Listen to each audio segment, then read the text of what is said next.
The South African Music Rights Organization has denied allegations that the precautionary suspension of its COO Mpho Mofikoe was a retaliation for her flagging corruption. The organization says the suspension was in response to preliminary findings pointing to potential internal transgressions. Let's chat about this with SAMRO CEO Annabell Lebethe.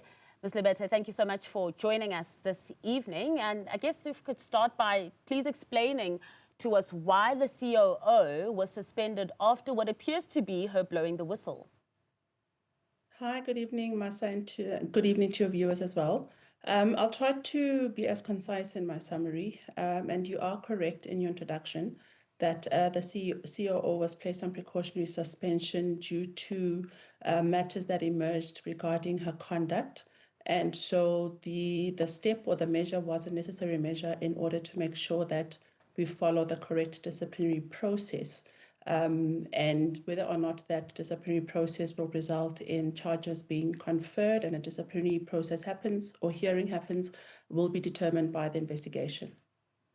Now, in your statement as well, you had said that you can't get into the details of her suspension. You've just mentioned it has matters to do with her conduct.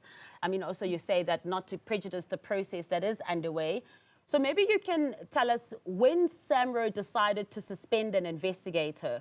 Was it before or after she exposed the alleged corruption, such as the reported 30 million rand that was allegedly spent on board members, as well as the alleged 60 million rand on fraudulent claims? So my question to you is, did you suspend her before she flagged this or after? I think it's important before I answer that, Masa, just to make a correction in terms of what you've just said.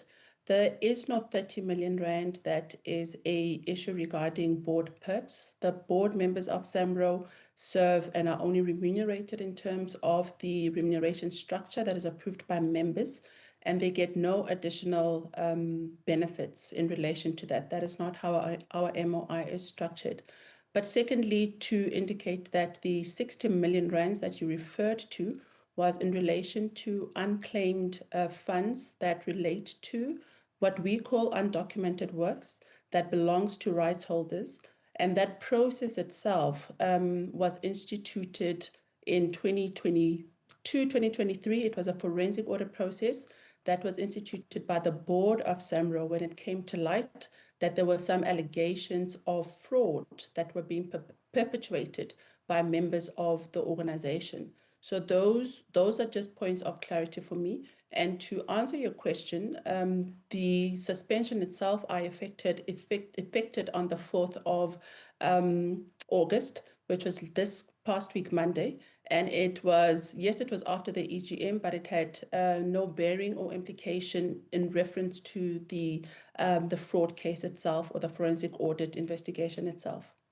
Well, if it was after that and you're saying it's not in retaliation and you're denying that, you do realize that it does look like it was in retaliation because it appears that she's a whistleblower. She flagged something that is seriously wrong, and then next thing she's suspended. Mm-hmm. I can imagine that's what it would look like, but I must also emphasize that I'm not in any way, shape or form denying anything in relation to the process itself, but just to ensure that we follow a process that is outlined in our disciplinary process as well. And just to emphasize again, Masa, that the forensic audit was from 2022 to 2023. And so the project around the fraud investigation had commenced a while back. So this precautionary suspension was not in retaliation to what is purported to be findings that Ms. Mofikoe had unearthed. And so the project itself had concluded. We'd reported to members in terms of what the overall essence of the findings were. And we continued to report to members on the recommendations of the forensic audit report itself in 2023 and in 2024, and as recently as 2025, updating members on the implementation of the recommendations that were contained in the report itself. Ms. Mofikoe is not a whistleblower. She was not cited in the report as a whistleblower either. And so this is something that's just come up recently of the claim that she's a whistleblower. So this audit is 2023. So why now? 2023. So why now go after in 2025 the COO? This is not going after the COO, Masa. This is a necessary internal process around disciplinary processes of a member of staff. And as it should be expected that we will always take action where it does come to light that there have been serious transgressions or grave transgressions that necessitate a process of this nature to commence. Are you investigating what the COO has alleged is going wrong at SAMRO? So that is a process that is a grievance process that had been lost by the COO in respect to myself, certain members of the board, and the board as a whole.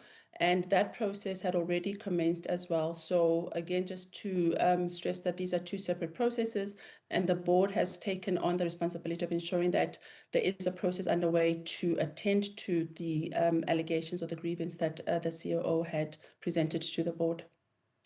And I know you touched on this in terms of the retaliation and it not being one, but we live in South Africa where corruption is the order of the day in many institutions. And it's not like alleged corruption is something new at SAMRO itself. And you're mentioning also that forensic report that had damning revelations about troubles at SAMRO. So again, can anyone be blamed for believing that she is? You're saying she's not a whistleblower, but for saying that she is in fact a whistleblower, for raising the alarm at an organization that has already had alarms raised before. Well, maybe just to correct that, Ms. Mofikoe did not raise the alarm. The matters that were the catalyst for the forensic audit investigation was discovered by members of staff. And they escalated that to the relevant manager, and in this case it was Ms. Mofikoe, who then escalated it to the board. So that was in part and parcel of her exercising her responsibility to the organization and doing her duty to the organization.